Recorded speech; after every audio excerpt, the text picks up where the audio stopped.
Selamat datang kembali di channel Wong Roa, channel yang menyajikan banyak informasi terkait physical education, physical fitness, physical training, dan hal-hal apa saja yang ingin kalian ketahui di bidang olahraga pastinya. Sebelum kalian menonton lebih jauh video kali ini, jangan lupa like, komen, dan subscribe, serta nyalakan loncengnya supaya kalian dapat mengetahui video terupdate dari Wong Roa. Pada kesempatan kali ini saya akan mencoba membagikan janji saya pada video sebelumnya, yaitu yang terkait tentang olahraga petang, yaitu rahasia melatih petang. Permainan petang teknik dasar dibagi menjadi dua. Yang pertama ada shooting dan yang kedua ada pointing. Pada kesempatan kali ini saya akan mencoba membagikan rahasia melakukan atau melatih pointing yang baik dan benar supaya dapat merepotkan musuh nantinya.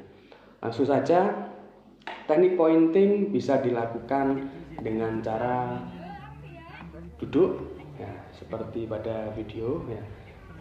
Kemudian usahakan bola diayun dari belakang ke depan tanpa ada hentakan, tanpa ada kekuatan tangan yang digunakan. Jadi murni ayunan seperti ayunan. Yang kedua bisa dilakukan dengan berdiri.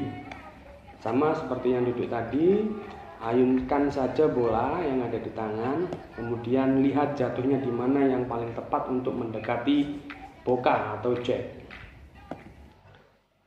Ya, dilihat pada video. Apabila landing bolanya itu kita konsisten, maka bola yang dihasilkan pergerakannya akan dekat dengan boka.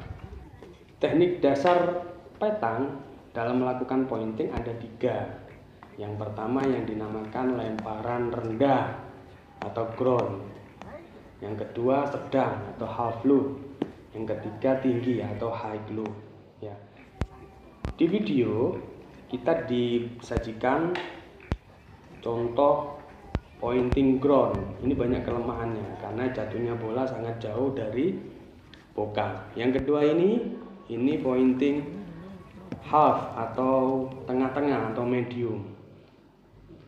Yang paling bagus adalah menggunakan high loop karena jatuhnya bola itu hampir kurang dari 1 meter dari boka.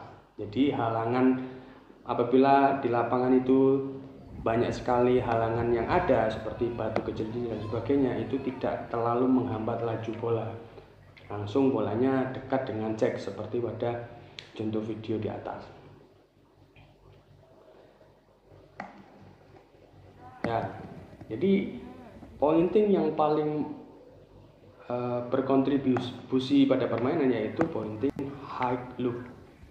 Nah, ini contoh pointing berdiri, yaitu dengan ground ya, jatuhnya jauh sekali bolanya ya, kira-kira 2 meter lebih. Apabila itu tanahnya tidak rata ya, lapangannya banyak batu, itu sangat tidak menguntungkan bagi pemain karena bola yang meluncur akan terhambat oleh batu. Nah, berikutnya ada pointing berdiri tapi half ya. Jadi ingat, kunci utama dalam melakukan pointing adalah landing bola ke tanah. Itu harus diperhatikan betul ya. Jadi seorang pemain harus mengetahui jatuhnya bola di mana. Ya, ini coba kita kasih halangan macam kita melatih pointing, kita pakai halangan. Ya, apabila landingnya sesuai dengan halangan, maka akan bagus hasilnya. Cara berikutnya adalah menggunakan bantuan. Di sini ada 2 tiang, kemudian dikasih pipa tengahnya.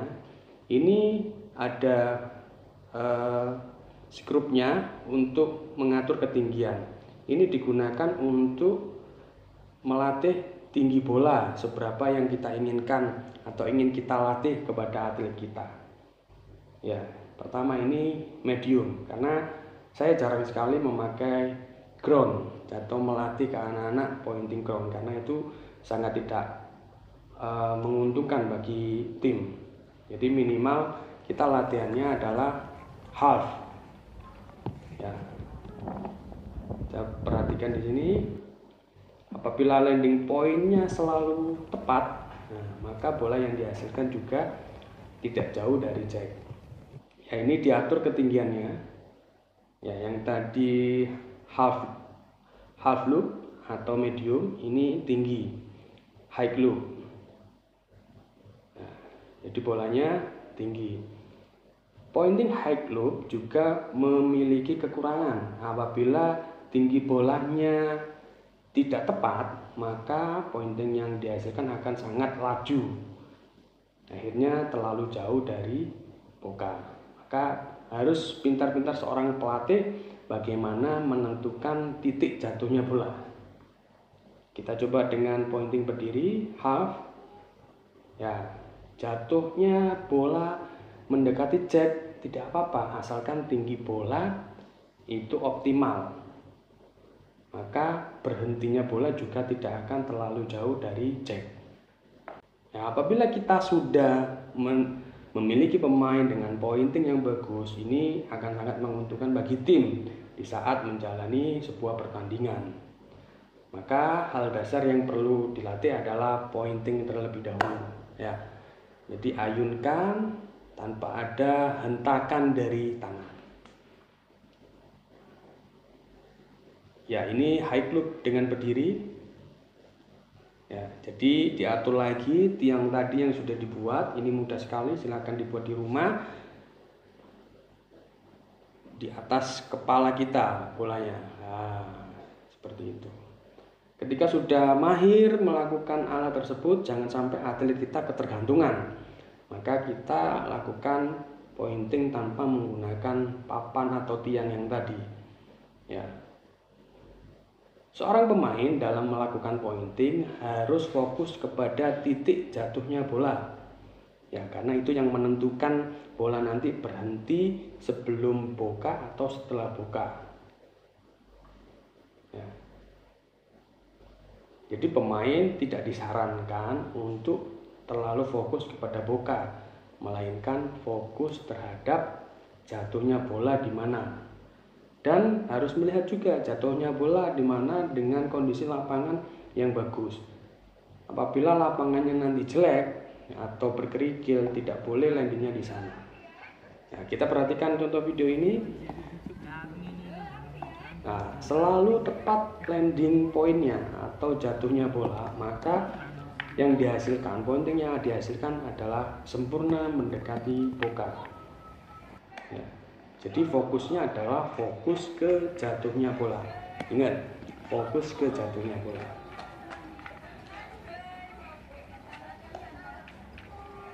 Ya.